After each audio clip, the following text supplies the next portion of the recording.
had a really cool event take place over at Prescott High School last night. Basketball players from all over northern Arizona and a few from the Valley gathered for the Northern Arizona Showcase.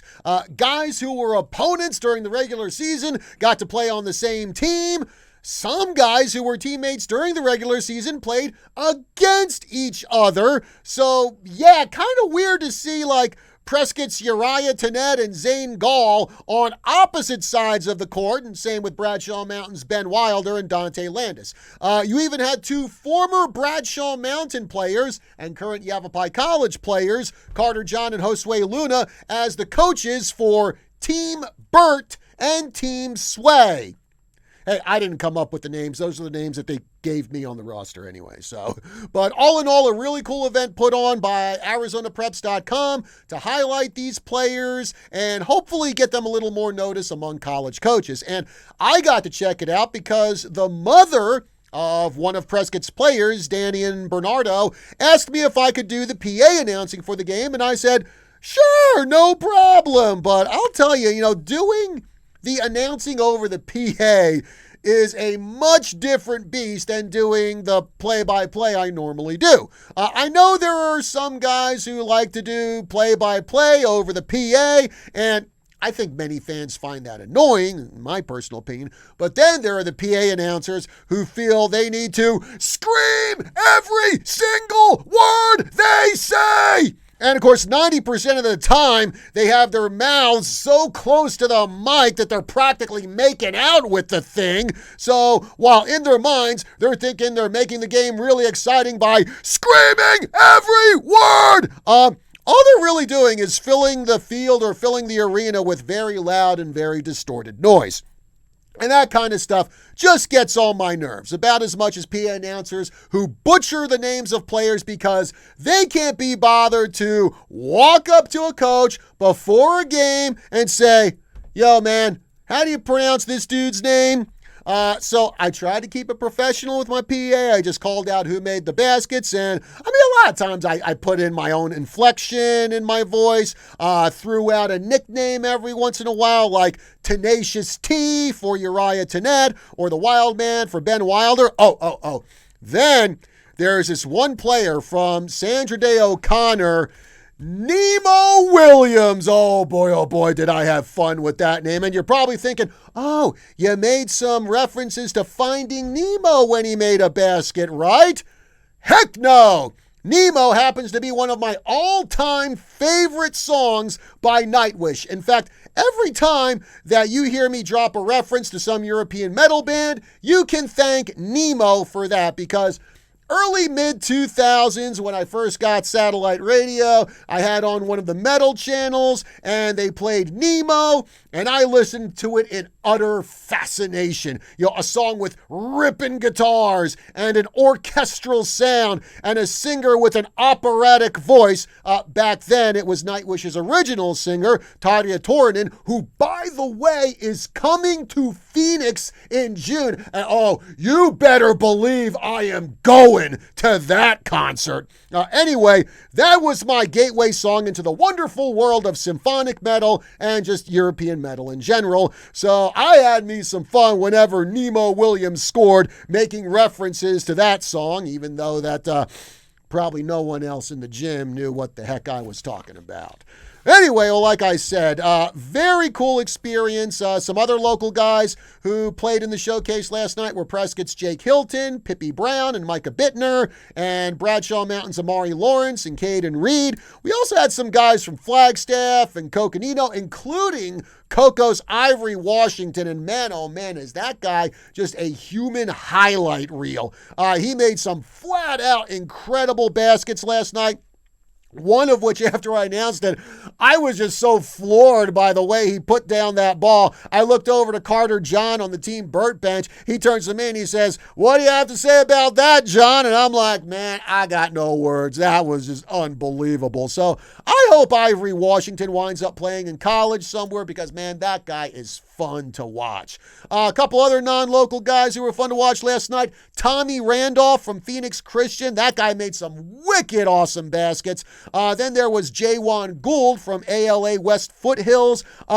I would not call him a flashy player, but the guy just knows how to score over and over and over again. So I'm glad I had the opportunity to check that out and announce it, and thank you to ArizonaPreps.com for that opportunity. After the game, I interviewed Uriah Tenet and Amari Lawrence.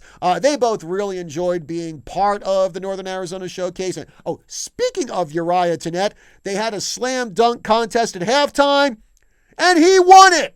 All 5'9" of them. And if you think the guy can't dunk, by the way, we do have a short on KYCA Digital from one of the games we live streamed this year with Uriah Tenet dunking during that game.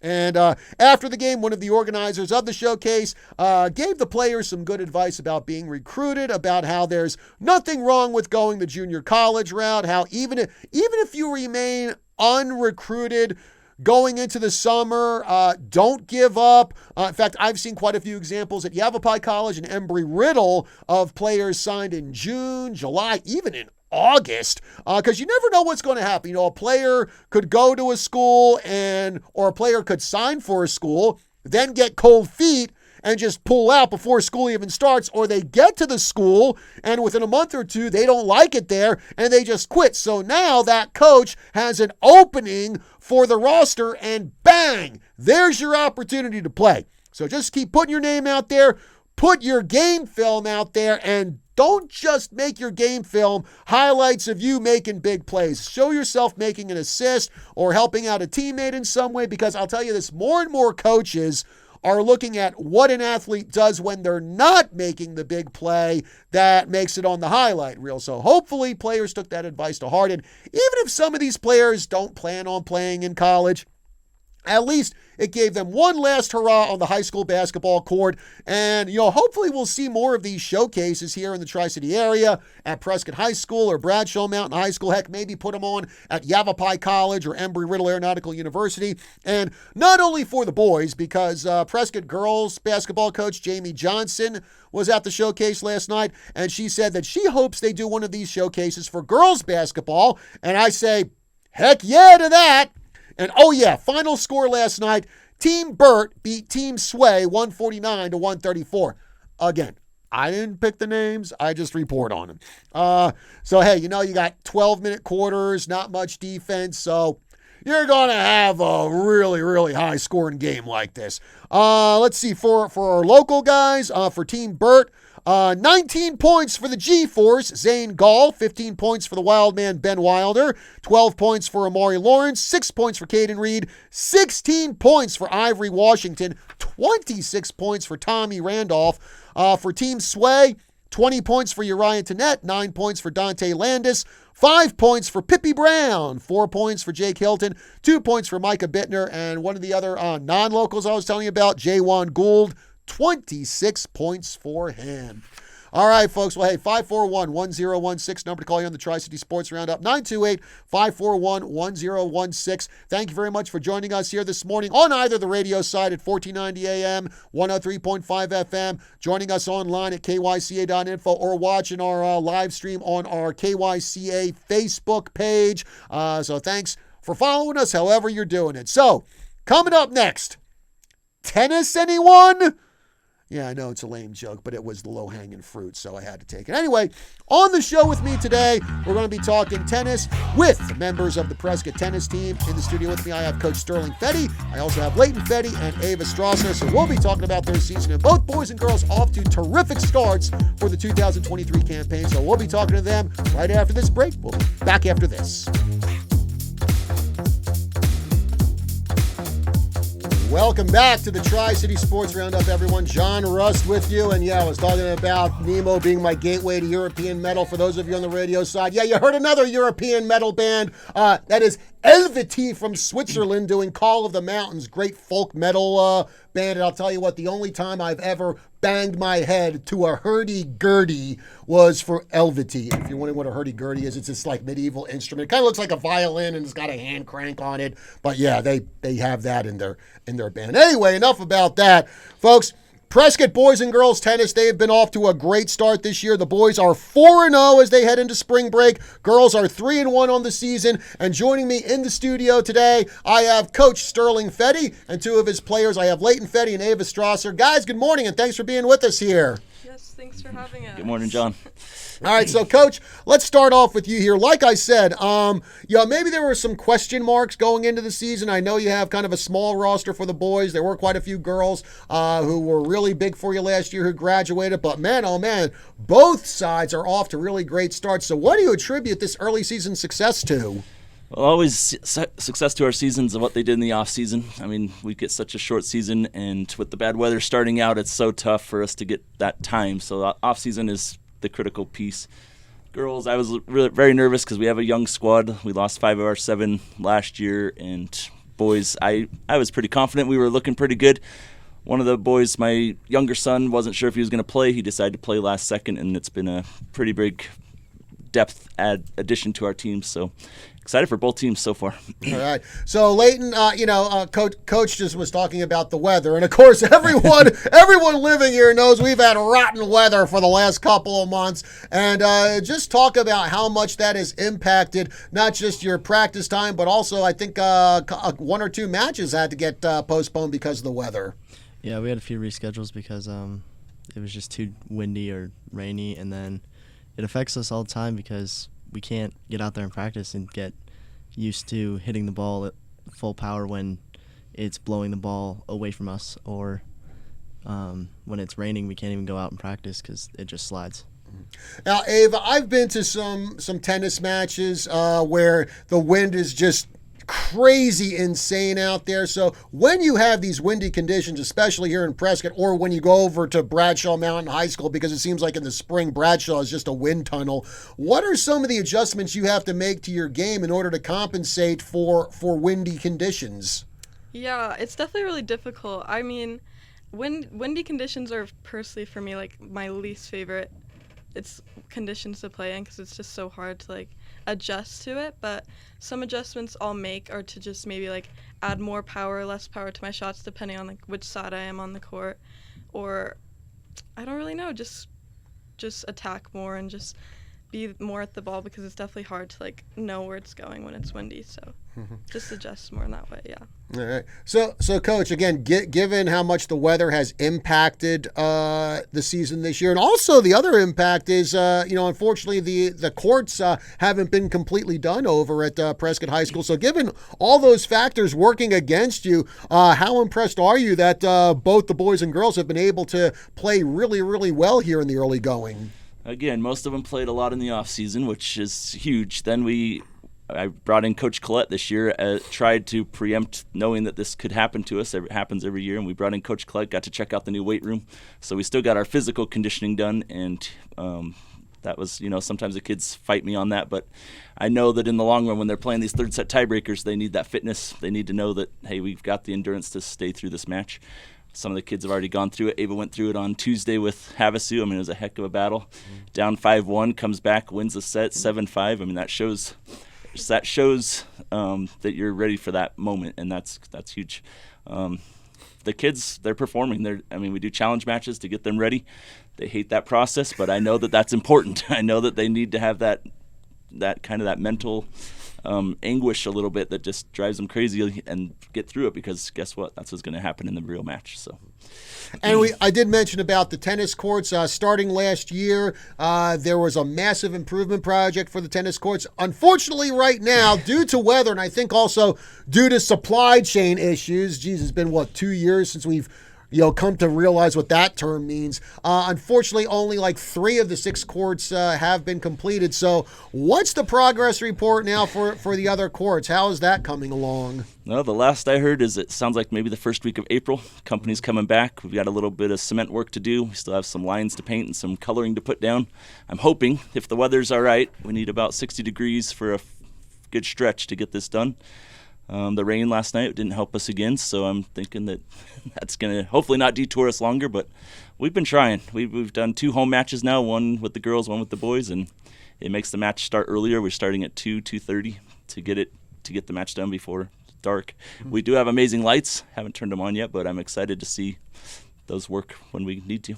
Okay, so Leighton, Coach Fetty was talking about conditioning, and probably a lot of people don't realize what an important part of tennis that is. Because I mean, I've seen singles matches that can go like maybe 2.5 hours. So what are some of the things that you guys do in order to make sure that you are in the right kind of condition to go with the not just singles matches, but also your doubles matches, to make sure you've got the endurance to last both those matches? Well, I don't know how much training we do outside of practice, but during practice we do short stuff like running around the court to warm up, and then stretching beforehand, and then when we're in practice we try for everything. We try to get used to shots that maybe we need in a match and would like to hit, but if we miss them in practice, it's fine because it's practice. And Ava, like Coach was saying, you were involved in that match at Havasu where you were down 5-1. You had to come back. Sounded like it was a long match, but I guess it's not just how physically ready you are for a match. I imagine there's a lot of mental strength that goes into it. So just kind of take us through that match. And were there any times in there that you kind of felt worn down and just mentally really had to push yourself through it? Yeah, I mean, definitely at the start, I just kept, losing games, and it ended up being 1-5, and I remember, thinking, oh, I really want to win this match, because this is, this is definitely one of the harder matches I'm going to play this season, and so, I don't know, something just kind of hit me, and I started just really going for everything, and I came back 6-6, then we played a tiebreaker, and I won, and, yeah, I mean, mentally, it's definitely really hard, because I have to, know that I have to keep winning. I can't let myself lose, or else I'm going to lose the game. And so I have to keep pushing myself and thinking positively about my shots. And yeah, I mean, just staying positive and not getting negative. That's kind of how I came back from that. And the other thing is, we talked about your singles match, but of course, after that, yeah, you do get a break, but then you have to come back and play doubles. So after a long match like that, what's it like having to go in and play doubles? And that could also be kind of a long one too. Yeah, me and Summer actually, we won that doubles match. I think I don't know, we 8-3 or something, 8-4, yeah, and we won it pretty well. It was definitely a faster match, but just knowing after the singles match I had to go and play doubles was kind of tough. I was like, oh no, I don't want to do that, and it ended up being really fun, and yeah. That's a big win. It was a big win, yeah, for sure. Yeah. So Leighton, I was going to ask, what got you interested in playing tennis? But I guess the answer is obvious because, your dad's sitting right across from you. He's a tennis coach. He's a tennis instructor. So I guess tennis was already in your blood from the time you were born, huh? Yeah, pretty much. It's kept me going though because from the age of 12, I was like, I want to go pro. That'd be cool, and that's what's kept me driving. But now I'm going to go to college and hopefully continue my career. All right. So, Ava, what about you? What was it that got you interested in tennis? Oh, I don't really know. I remember I started when I was, I think, 8 years old, and at first I didn't really like it. But as time went on, and as I started to get better, I definitely, really started to love it, and just, I liked the fact that it was just, myself out there, and it was all on me, and, yeah, so I don't really know exactly what got me started. I think I just saw people playing out Leighton and Camden, and I was like, oh, that kind of looks fun. Well, speaking of which, Coach Fetty was telling me that you and Leighton, you've actually been playing tennis together since you guys were 8 years old. So tell us what that experience was like. Yeah, I mean, we've definitely grown up playing tennis together. It's been really cool that we're the same age too. So we get to graduate together playing tennis, and it's kind of fun to have a senior season starting so young. It makes it really easy for us to get a hitting partner too, if you just want to go hit. Yeah. And so, Coach, again, I mean, tennis obviously is one of those sports that maybe doesn't get a whole lot of the spotlight. Probably a lot of people at Prescott High School don't even know that the high school has a tennis team. So talk about what it's like just trying to get enough players for both the boys and girls to, fill out your roster, make sure you have enough for a starting lineup, and make sure you have some kind of depth there, too. Over my years, been doing this since about 2006. Over my years of doing this, I mean, we've had large squads. We've had 24 plus on both sides. This last little bit with the boys' side has been a little light. Girls, we've almost always had 20 kids show up. The trick to me is who's going to play before. That's the trick, is who's going to start playing earlier like these guys. Who's going to start putting a little bit of rep, because there's a lot of hand-eye coordination. The movement on a court is different than a lot of sports. It's just the overhand. You do the overhand stuff only in throwing a baseball, softball. I mean, it's just different. But the excitement, getting a team that's good, the excitement is what drives sports to me. If you get these kids traveling, the big thing that got these guys hooked probably early on is we took them to watch the pros. We took them to California to do some camps. We got them on the beach. We got them really locked in on that. Would be if they could remember back, they would say those are probably their best memories of going to tennis events like that. Playing tournaments, starting to compete early. You understand that, this is what I'm training for. And that excitement passing on to generations of kids or the next group coming up is what keeps more players coming back for us.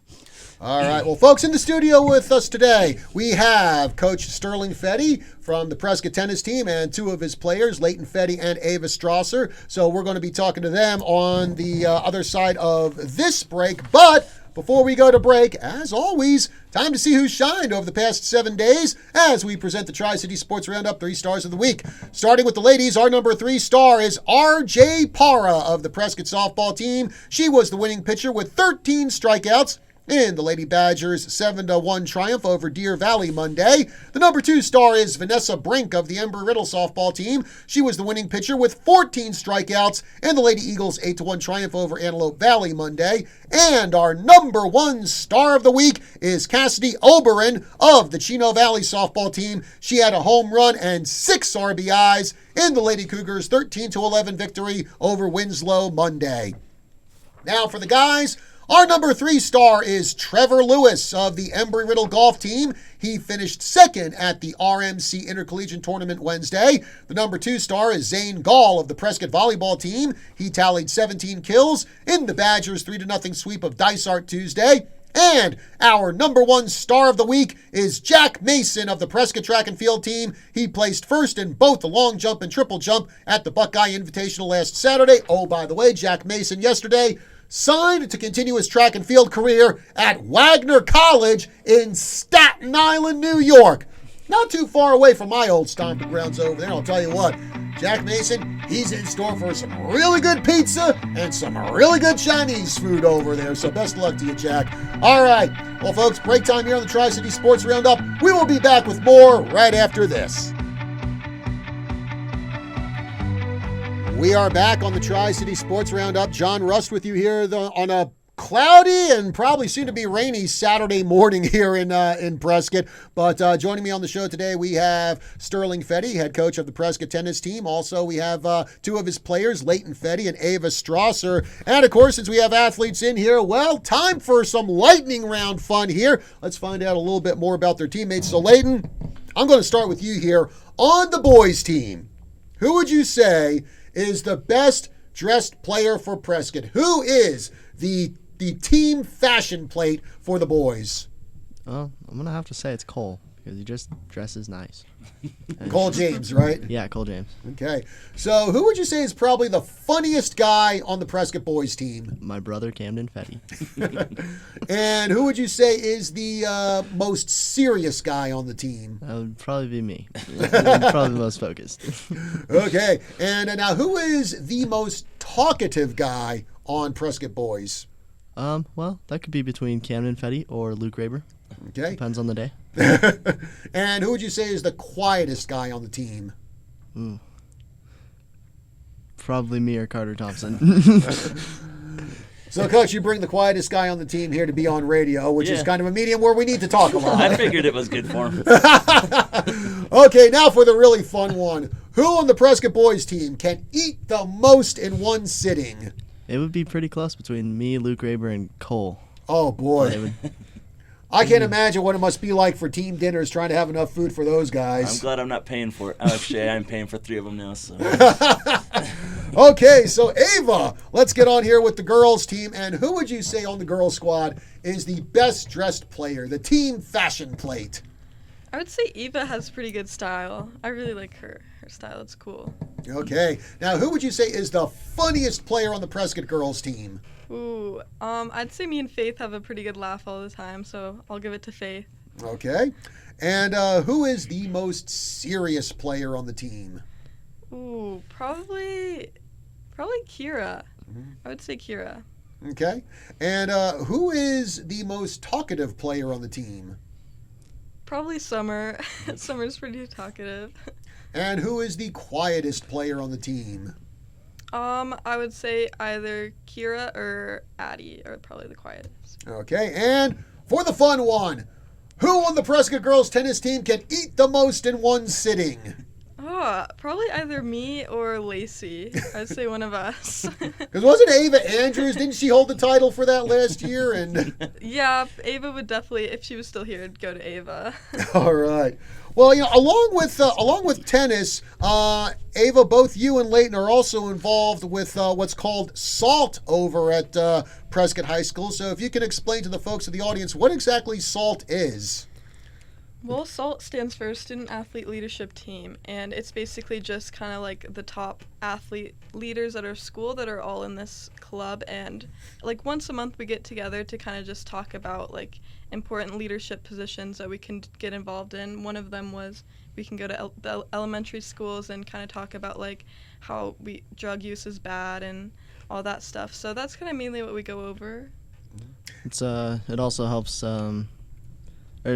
most of the athletes in there are multi-sport athletes, and they're chosen because they can do multiple sports at the same time and keep their grades up. Okay. Yeah. And Ava, I believe you are a multi-sport athlete because I Yes. remember seeing you out on the volleyball court this year. So talk about how you got involved in volleyball along with tennis. Yeah, so I've always played volleyball alongside tennis growing up, and I wasn't sure if I was going to play during high school because I thought it'd be a lot to kind of balance that with school and tennis. But I don't know, I think it's been a really fun to try and do both and have 2 seasons, one in the fall and one in the spring, and then kind of take winter off, which is nice. But how did I get started in volleyball? I think I started with the YMCA when I was younger, and then from there I did club a little bit, and then I played in high school. And yeah, it's been fun. Okay. So Leighton, what about you? Multi-sport athlete, or is it just tennis for you? I'm only tennis. I couldn't get into other sports because I was just focused on school, and I wanted to keep it up.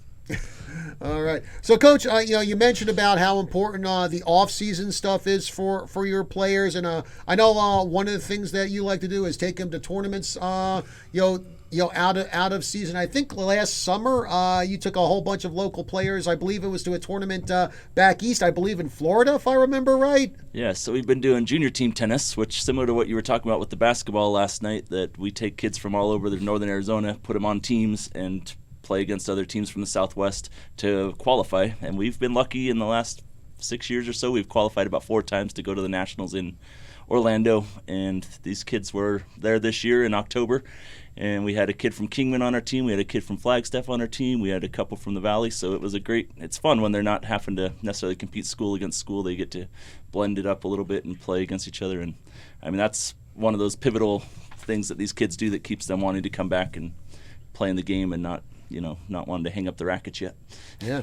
And, like I was saying, the boys are 4-0 on the season. In fact, they actually pretty much all four of their wins have been pretty lopsided here, but I imagine coming up soon you're probably going to be having a lot tougher matches, and we'll really see what Prescott boys is all about, huh? Well, the Havasu one, that was huge. I mean, we lost that one. I didn't get to see that one last year, similar to the girls. They traveled away last year. We lost it 5-4. We lost a couple third set tiebreakers to the team.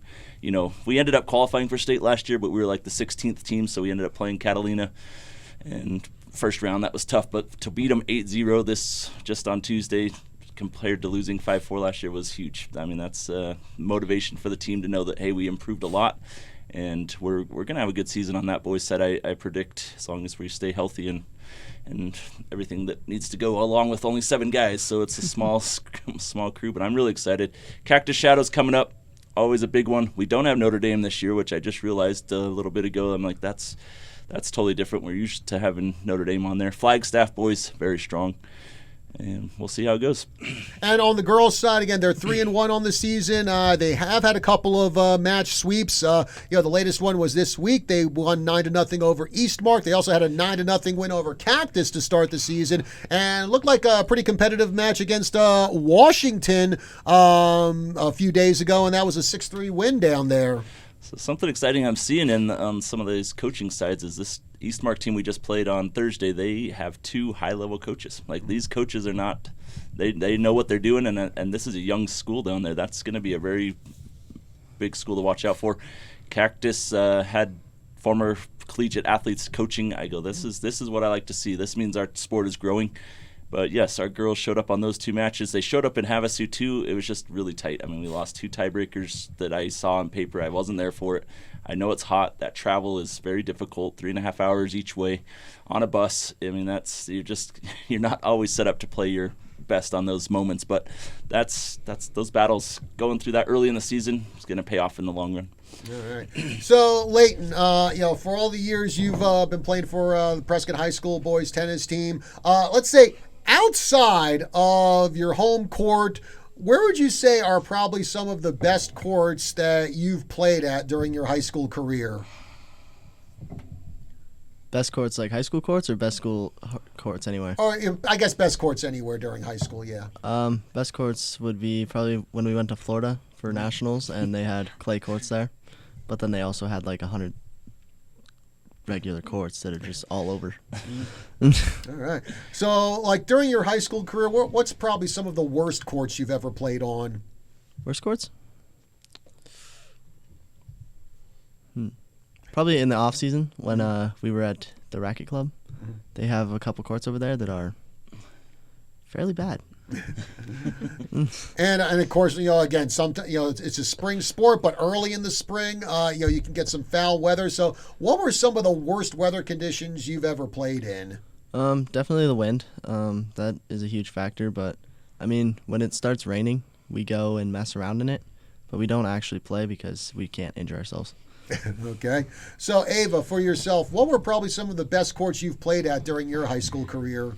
Oh, definitely the Florida courts. They were really cool to play on. They had clay and just regular courts, and I've never played on clay before, so it was fun to kind of experience that. And there was 100+ courts there. It was really cool. And where was this in Florida?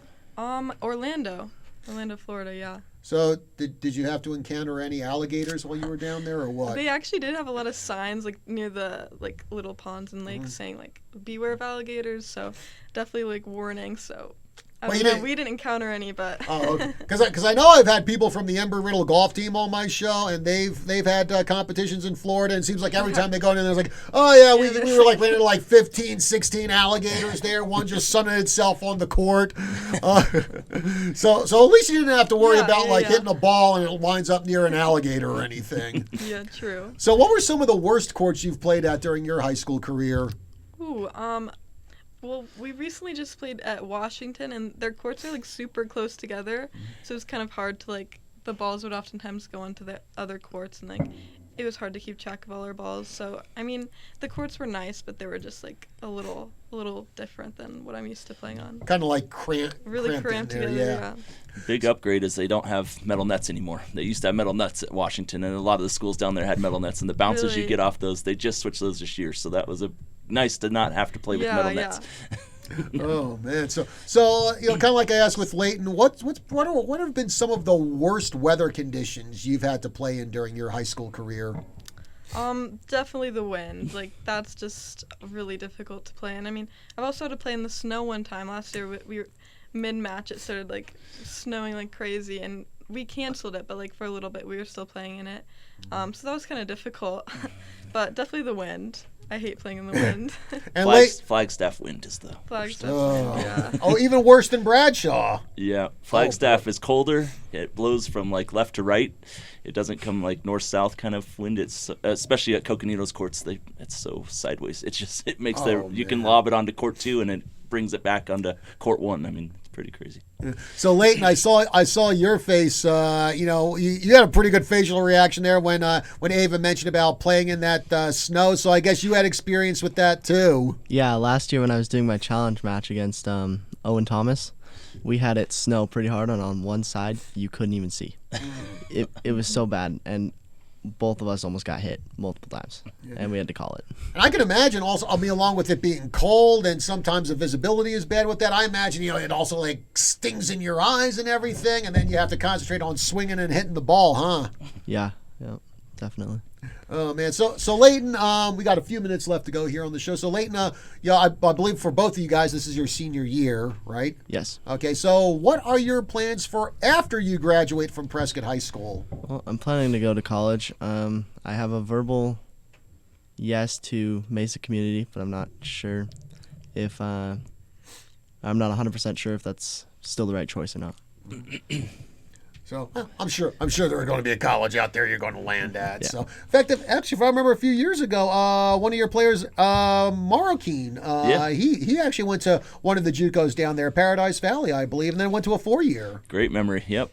I was just texting him about this situation that Leighton's going through because it sounds very similar to Nick's situation. So he's choosing between Paradise Valley or Mesa is what we've been discussing, and Nick was trying to give his insight. So that was good. And then he went on to Marion College in Indiana, got his 4-year degree. So, yeah, we are following a similar track right now. Yeah. And Ava, what about you? What are your plans for after you graduate? I'm not planning on playing tennis in college, but I definitely want to do club when I go to college, but I'm debating either between the University of Arizona and Cal Poly right now. Those are my top two. All right. So, any idea what you plan to major in? Right now I'm planning on majoring in architecture. Yes. Cool. And what about you, Leighton? Any plans on what you want to major in? So far, I'm leaning towards the business side because I have done that for 2 years now in high school. But. Okay. And, looking at your schedules here, Coach,